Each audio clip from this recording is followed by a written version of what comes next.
Hello, this is Lance Johns. I wanted to talk about a person that's on my paternal, I mean not maternal side, my maternal side of the family. Scipio Africanus Jones. Like my mama made name is Jones, and her dad's this person is like her dad's, I believe, uncle because my mom's dad, Charles Clifford Jones, he was from Dallas County, Arkansas. Um, yeah, he was from Dallas County, Princeton. But I know they don't mention Princeton here. They mention, yeah, yes, Scipio A. Jones. His mother was a slave, but Scipio A. Jones was born in August 1863, and he died in March 2nd, 1943. So this guy is like, let's see, he's like, let's see, he was my granddad uncle, so that makes him my mama great uncle. Yeah, great uncle. So he's like my great great uncle. But anyway, he was biracial because his mother, which would have been my, what was his, yeah, she would have been my, let's see, granddaddy, great. She would have been my great great grandma. Yeah, on my granddad's side of the family, the Joneses. Yeah, but anyway, Scipio A. Jones. I did a report on him in seventh grade at Southwest, but that was like 30 years ago, so I don't remember really anything. All I know is that the black school in North Rock was called Scipio Jones High School because my dad's side of the family they all went there, and my mama went there too, and my papa. They like all the black kids on that side of the river. They went to school there until they closed it. They closed it in 1970 because they started integrating people on that side to Old Main, North Rock High School, West Campus, where now I know in Little Rock they started make people go to Central and Hall because I know my mama did not want to go to Central. She wanted to go to Horace Mann, but she had to go to Central. So back to the story. Scipio A. Jones was an African American educator, lawyer, judge, philanthropist, and Republican politician from the state of Arkansas. He had been most known having guided the appeals of the 12 African American men condemned to death after the Lane race riot of October 1919. More than 100 African Americans were indicted in the aftermath of the riot.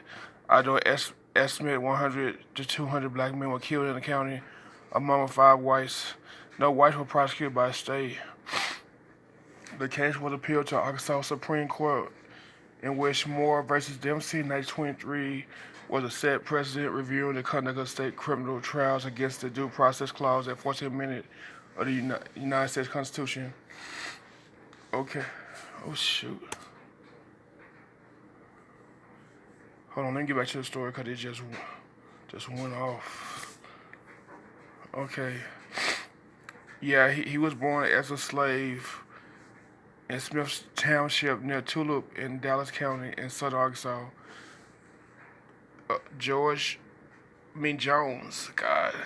Jones became a successful and powerful businessman. Jones was the first lawyer in Arkansas to raise the question that African Americans had not been permitted to serve in the grand and petite juries. In 1915, Jones broke a color barrier and he was appointed to serve as the acting judge of the Little Rock Police Court, presiding over cases where all parties were black. There were witnesses and attorneys to serve as an acting judge of Little Rock Police Court.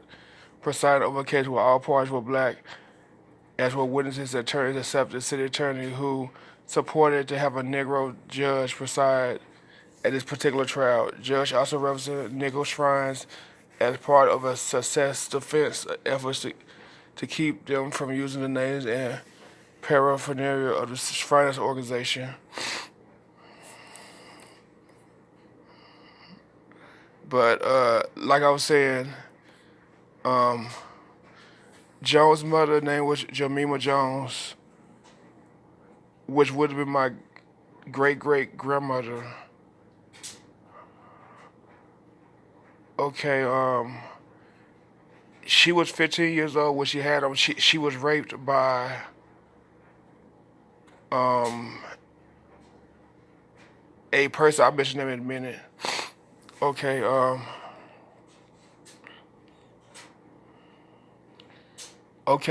Jemima was owned by Dr.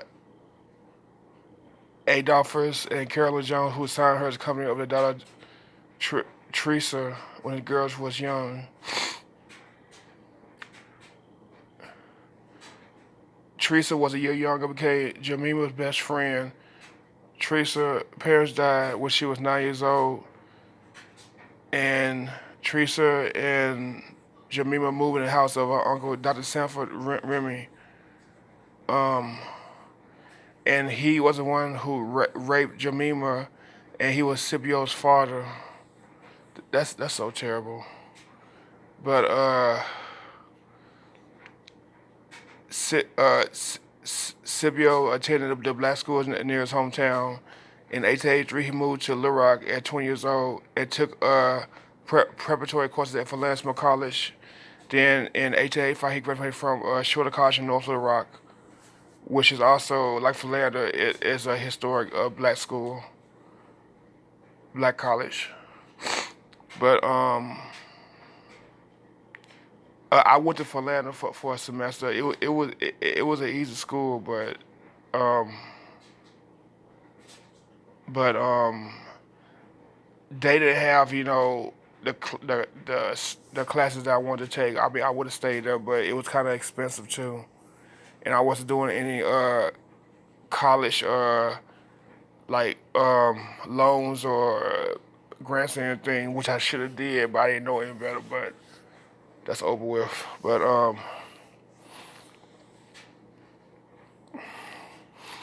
Jones worked as a school teacher in the Big Rock District too, from 1885 to 1887. He was a attendant of James Lawson, a white man, a member of a pioneer family of Little Rock. At this time, Jones befriended three important black businessmen: Ed Woods, a senior owner of the largest black-owned plantation estate, and only African American on the local commodities trading floor. John Bush, a powerful black merchant and lumberyard owner, and Chesapeake.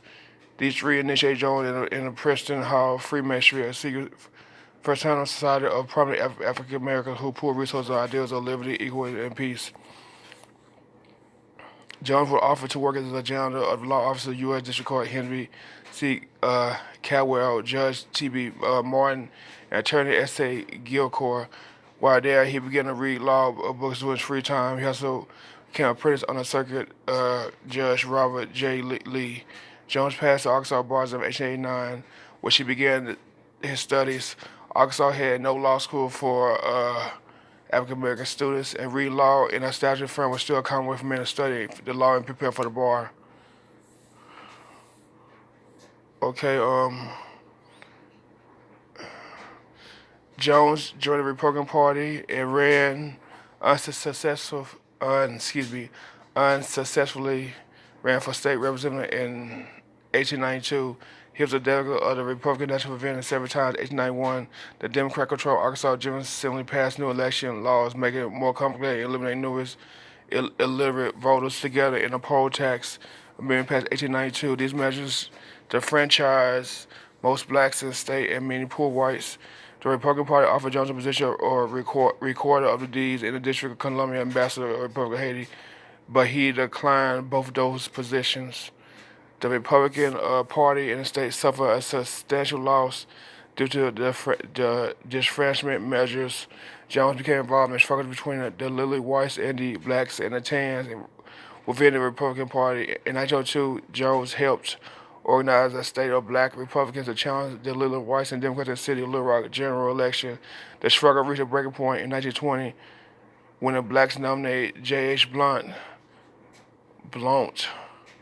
a Negro candidate for governor. The first time that year, Jones was selected in the black and tan contender of Arkansas Republican National Committee. 4 years later, Jones, J.H. Blount, N.R. Parker, and J. Hibler have organized a black and tan protest and meeting in Little Rock and a wish of demands for equal political treatment, which presented the lily whites. Eventually, a compromise was reached which they guaranteed black representation of the Republican State Central Committee.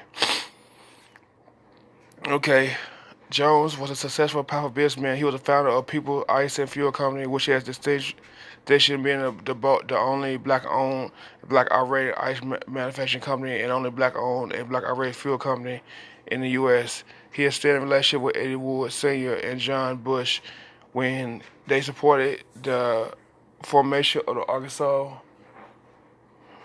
Negro Business League, an affiliate of Booker T. Washington National Negro Business League. Additionally, he joined the Princeton Hall Masons, a now defunct secret society with their sponsorship.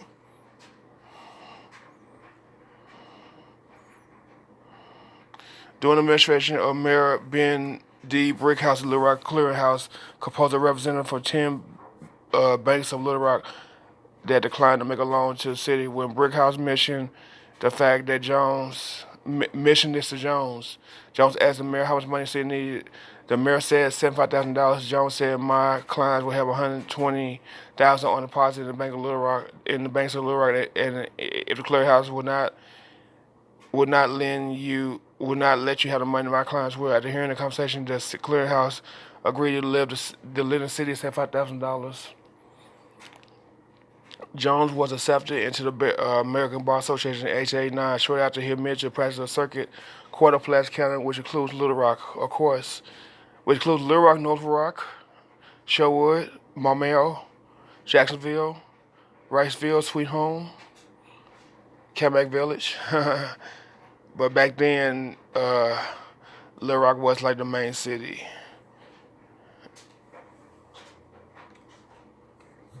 Okay. But in a way, 1900, he was admitted to the state Supreme Court, followed by the U.S. District Court, the U.S. Supreme Court, and the United States Court of Appeals. He served the first treasurer of the National Bar Association when it was formed in Little Rock in 1910, and auxiliary of the NNBL.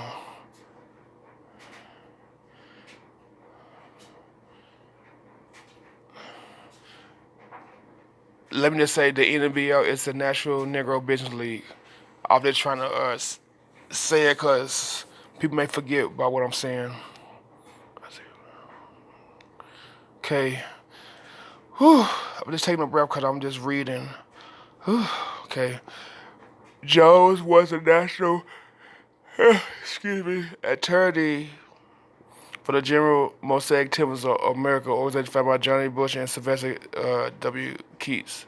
Was at the time one of the largest African-American fraternal organizations in the nation and one of the largest black-owned business enterprises. The organization provided burial and life insurance to members, operated a business and loan association, a newspaper, a nursing school, and a hospital, offered several social programs to the community. Its international headquarters were located in Little Rock. Jones also served as attorney, counselor, legal advisor for several other African fraternal organizations, including the Internal Order 12 and Knights of Daughters of Tabor,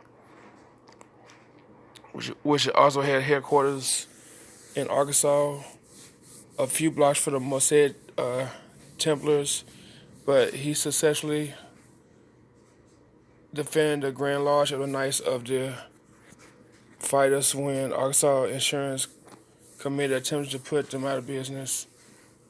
Because of the work with African American fraternal organizations, He was called the Givertall Negro Fraternal Benefit Societies.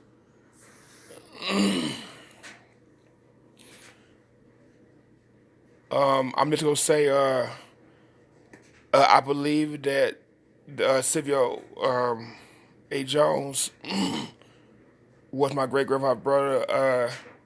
I believe that's true. If he wasn't my great grandfather brother, he was like the next generation. I'm not 100% sure about that. I have to ask. I have to ask my cousins. On like my mom and them cousins, cause I'm not 100% sure my mom don't know, because my grandfather used to talk about this stuff all the time, but I didn't always listen to everything he had to say. So as far as I know, it's like that. But I know he told me that this guy was related, on his side of the family, because my grandfather, my maternal grandfather, he was a Jones. So this and my great uncle name was Scipio Jones too. So he was named after this this guy that's in my bloodline too. He was named after him. So I believe that's the case.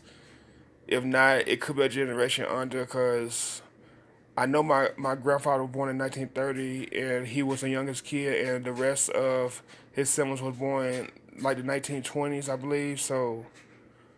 Um, so I have to confirm. I'm not 100% sure about that, because I know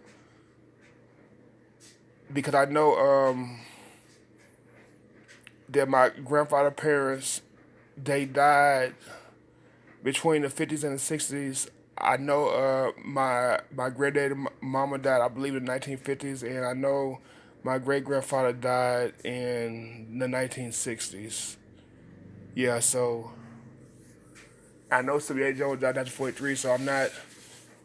That could have been my great grandfather brother, or if not, that could have been his uncle, I believe. So I'm not gonna say that's 100% true, but I just know this guy what was related to me. But let me finish talking about this stuff, so I can get up and do what I gotta do.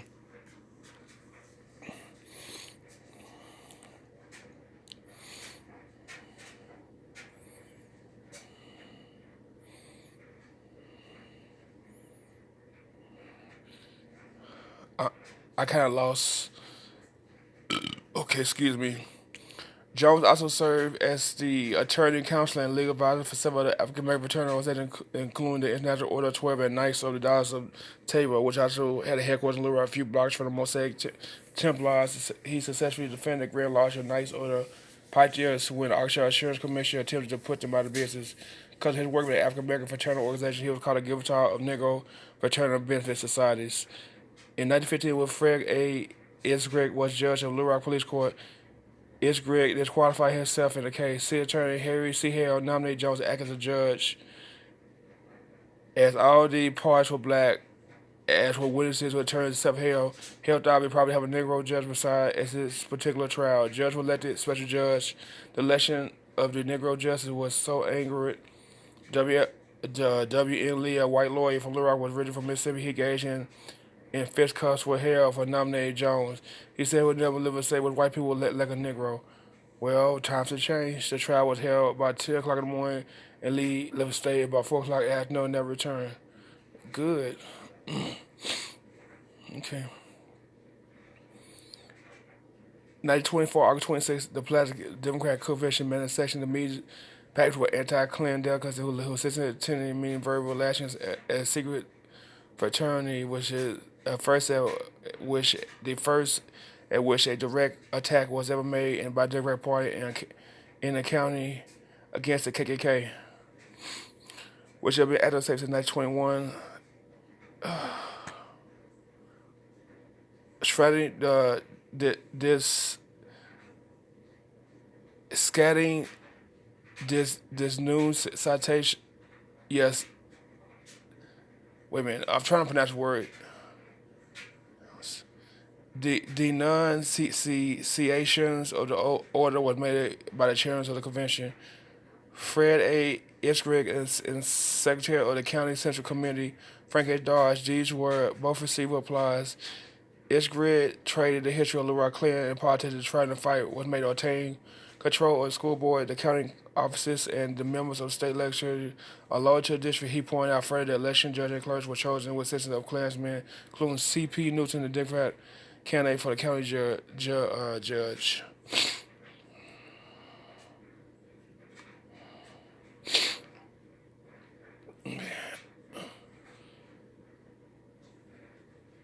I'm not going to read a little part. In 1924, Jones was elected as special chancellor to the Pulaski County Chancery Court. Jones was the first lawyer in Arkansas to raise the question that African Americans have not been permitted to serve on the grand and petite juries. I don't mean what qualified. He contended that there was discrimination in account of race, color, and previous condition of servitude and prohibited by the U.S. Constitution. Jones raised the question it was raised in the Cato case of Texas, which afterwards appealed to the Supreme Court of the United States. The Supreme Court said there was discrimination on account of race, color, and previous condition of servitude. Many cases was domestic attachment when indictments have been made without Negro persons being on juries.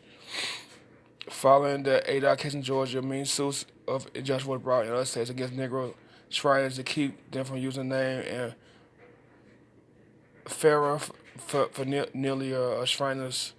Jones represented the Negroes Shriners in such a suit brought in Pulaski County. Channel Judge George Martineau held his account.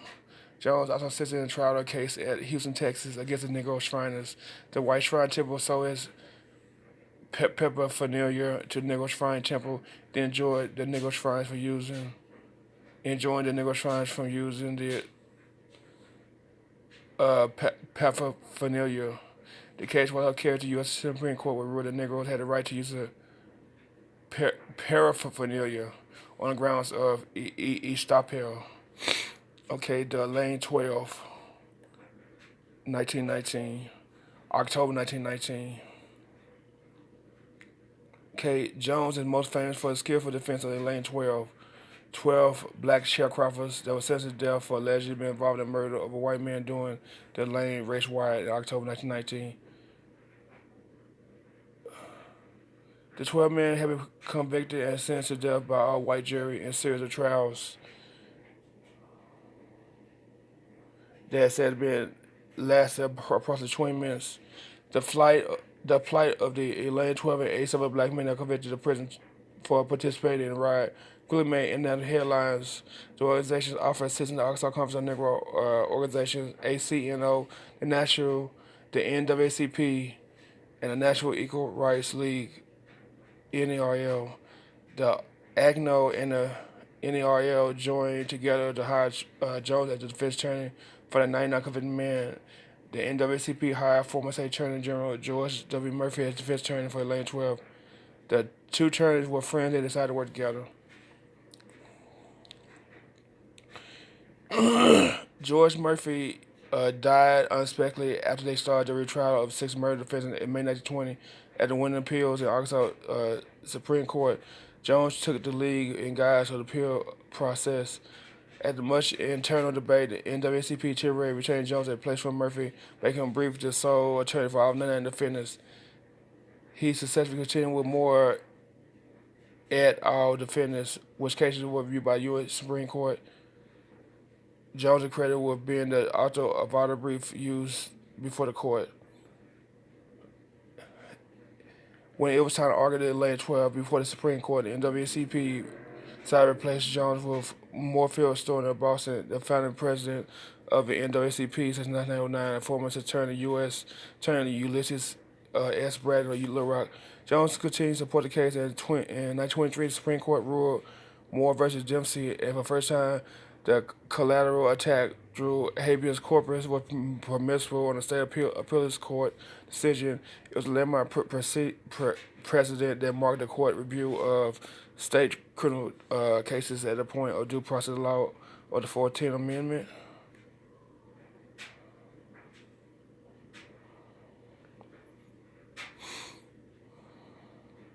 Okay, during the trials, Jones received frequent lynching threats while in Arkansas. He said to have shifted his location each night because of the risk for his safety. New trials were granted to 12 defendants. The court stated they had never received due process in the original trials.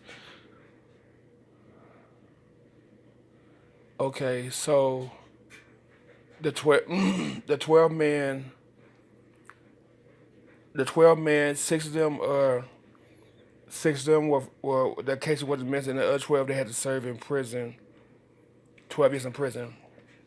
Jones successfully lobbied Arkansas Governor Thomas McRae, who had earlier refused to release the defendants, to let men out on indefinite furlongs in 1925. But leaving office, Governor McRae also pardoned the other 87 Elaine defendants.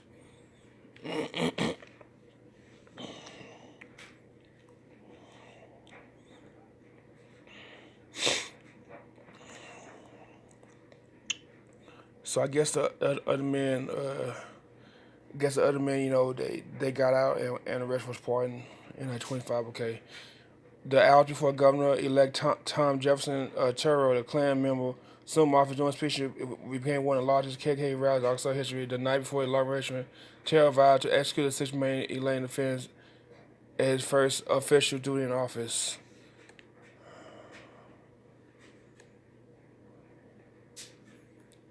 Okay, for the rest of his life, Jones remained active in the Republican Party to press legal challenges and racial discrimination in Arkansas to his death. During World War I, Jones led the Liberty Bond recruitment drive along African-American community in Arkansas and raised $243,000 in the effort. Jones later served as the head of the Negro State Suffrage League and fought for voting rights for black citizens through his life. Jones served as the director of United Charities Drive, press center for United Way America. Jones' last case in 1942 with Tina with Thurgood Marshall, NWC Legal Defense Fund, to sue Little Rock School District to obtain equal rights for black school teachers. Though Jones died before the completion of the trial, Marshall granted a victory in court. Okay, Scipio Jones, he died in Little Rock and he is buried at the Haven Rest Cemetery in Little Rock. I know what that is. So to summarize his honors and legacy,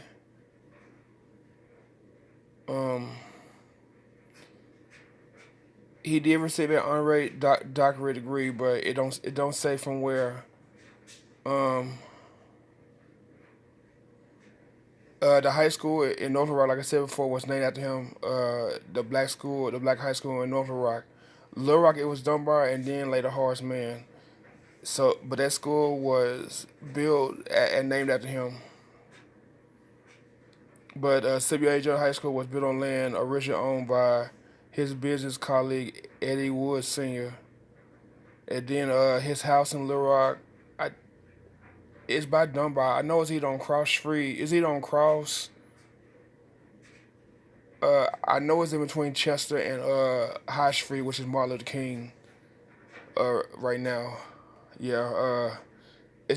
I believe it's on Cross Street because I know it's down street for Dunbar, junior high or middle school. And his house is on the National Registration of Historic Places. But that's it for that. This has been the longest video I probably did in my life. But I'm gonna go in it and I'm gonna put stuff in, rename it once it clears. But I gotta go. Thank you so much for listening. Like, share, subscribe. Thanks for listening. Goodbye. Have a good night.